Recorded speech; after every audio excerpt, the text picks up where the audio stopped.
Hello guys, today ay tuturo ko sa inyo kung paano gamitin ang cheat at paano mag-download ng cheat. So, kailangan nyo mag-download ng Delta Executor at isunod nyo yung script para dun sa gagamitin yung cheat. So, ito yung na-download ko na script guys. Papakita ko sa inyo kung paano to gamitin. So, let's go. So, first, punta kayo dito sa may taas, itong Delta Executor. So, ang una kasing makikita nyo guys is nakaganito siya. So, click mo yan, yung mukha ng nasa ulo ng Delta. Then, click mo yung nasa taas. Then, execute mo yung nakuha mong cheat. So, dito mo kasi ilalagay yan guys sa taas ng upload. Tapos dyan may pipaste yung script na nakuha mo, then lalabas yan ito. Ito yung pinakauna, nasa unahan.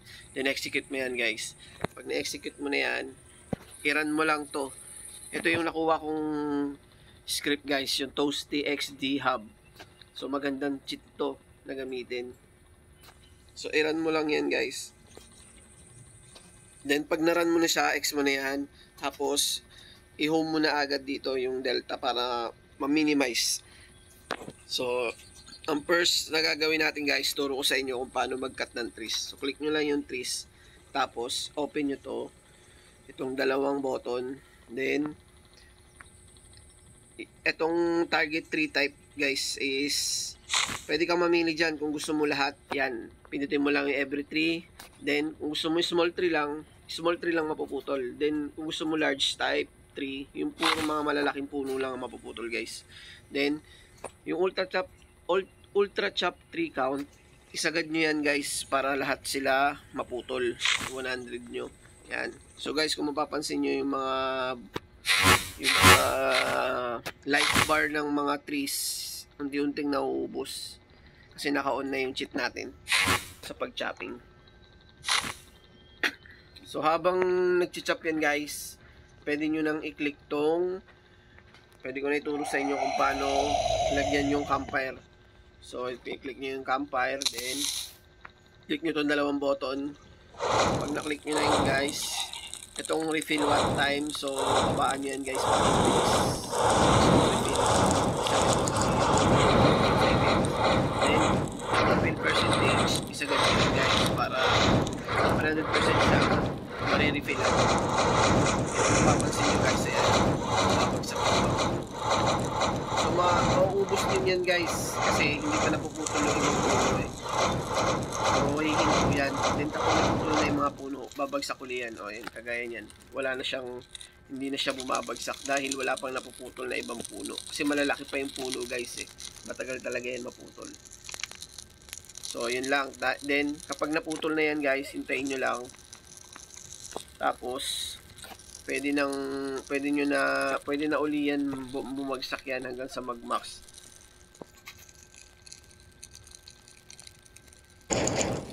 So yun guys, max na level na yung ating campfire. So ang gawin nyo is i-off nyo na yung kinlik nyo sa campfire yung dalawang button para mag-stop na siya.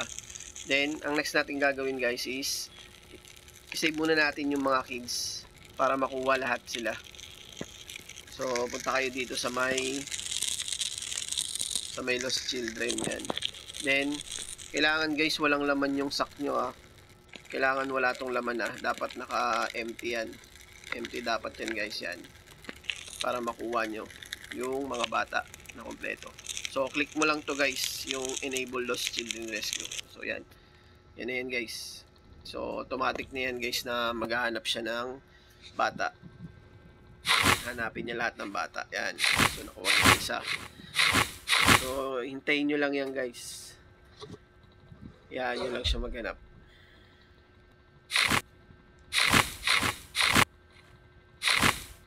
So, yan. Kung mapapansin nyo, may nakikita kayong mga bar dyan.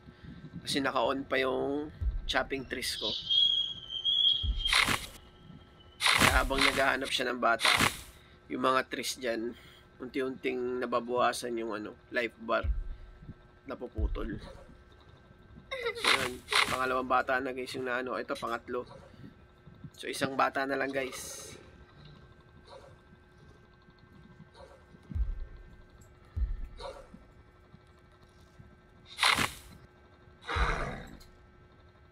hintayin nyo lang guys. Medyo minsan matagal. Kasi inahanap niya pa yan sa mapa eh. So 3 nang na-save niya. Isa na lang.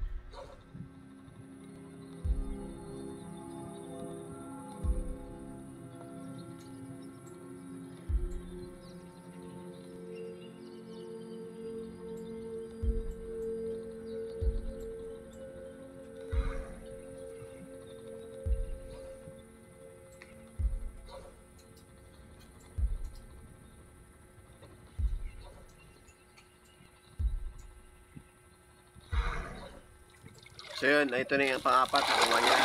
So mag-i-stop na yun guys. Kapag nakuha niyo na yung 4, automatic babalik ko sa camp.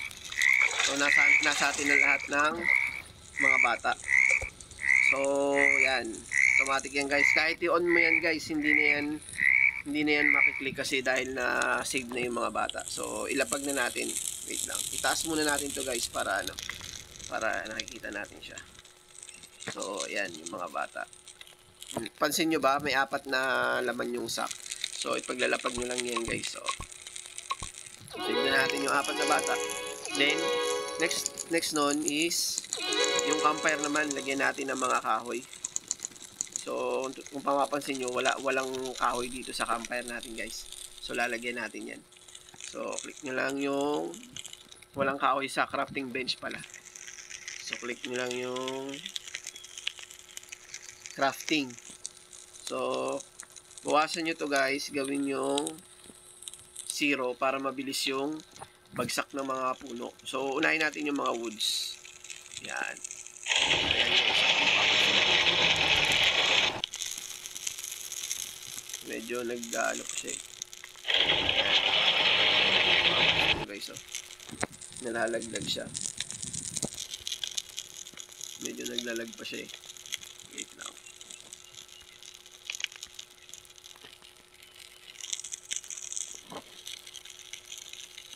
Guys,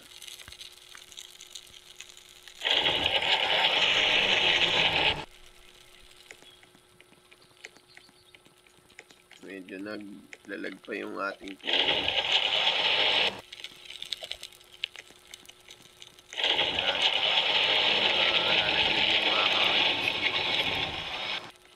Yan. Then, susunod natin yung craft. So, kung gusto nyo ng craft, ito guys, pindutin nyo itong produce craft. So, yan. Yung sa puno guys, hindi na siya nagaganyan. Hindi siya sumasama sa paglulog ng mga woods. Pero dito kasi sa craft, kasama siya. Yan yung mga off nyo lang uli yan.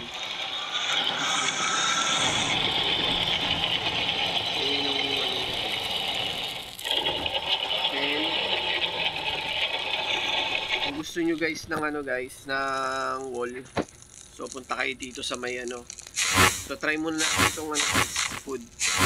Try muna natin itong food. So kapag click nyo lang itong transport watt times 0 nyo lang yan, so mabilis yung maglagay.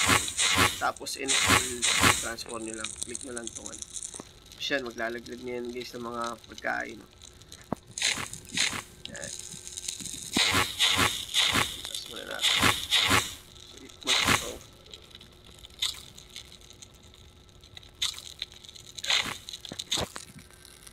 Hanggang wala nang malalaglag yan guys. I-off nyo na yan.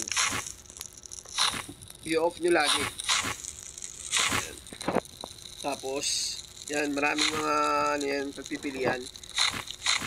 May animal pelts, healing yan. Kung gusto nyo magbagsak ng on nyo lang to. Then babagsak nyo guys. Ito tanggalin, ano nyo lang to, i-0 nyo lang para yan.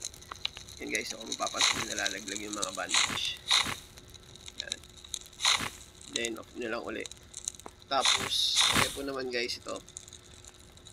So on nyo lang uli yung weapon. Then 0 seconds. Then ito on nyo rin to, enable transporter, types of weapon. Then sa baba enable armor para maglaglag din siya ng armor. So click mo lang yan guys. Lalaglag yan. So yan. So mapapansin mo guys, guys, naglalaglag siya ng mga item. Medyo lag lang kasi sa akin, pero sa ibang cellphone guys, mabilis yan. Pero minsan hindi ganyan, mabilis yung akin. Ngayon lang kasi nagkataon. So yan guys.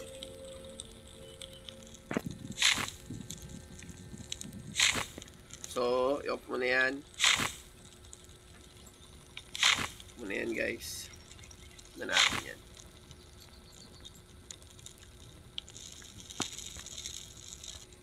So yun guys, so kung mapapansin nyo, marami tayong armor dito sa likod. Then dito naman, kung gusto nyo magkaroon guys ng ng defense wall na mga puno, pindutin nyo tong GUIS. So on nyo lang yan guys, then minimize nyo, tas angat nyo lang to. Then click nyo yung dimension, makikita nyo yung bilog na yan guys. So kung gusto nyo square, ganyan. So kung gusto nyo circle, click mo lang nasa taas din circle. Tapos medyo ilapit mo yung yung pinakabilog niya guys dun sa may guhit para sakto siya dun. Tapos itong spacing guys, gawin yung 2 para wala siyang butas. Then click nyo na tong nasa baba na start sampling. Automatic yan guys, siya magtatanim yan. O yun, diba? Ganun yung nangyari. Tingnan mo guys. So ang gawin nyo is click nyo na to guys, then i-off nyo na para mawala yun. Then yan, itaas nyo na to. So yan guys, ganun lang. Yan, nakita nyo guys, nakapalibot na yung mga sapling. Hintayin nyo lang yan guys na mapuno. So ganyan ang mangyayari.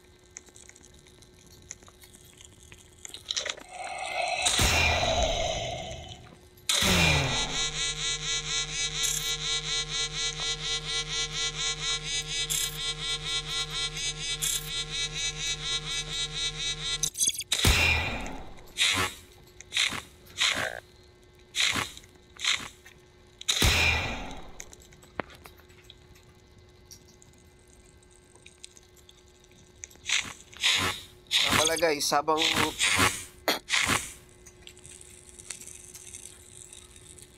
kapag na-click nyo na yan guys, yung yung mga taniman nyo na guys, pala kayo sa may trees. Punta kayo sa trees. Then dahil maliliit yung tinanim natin guys, small trees lang, big trees lang, para hindi maputol yung mga tinanim yung pang defense. Yan. So ang puputulin niya lang guys yung mga malalaki lang yan. Hindi niya mapuputol tong tinanim natin na maliliit. So yun lang guys.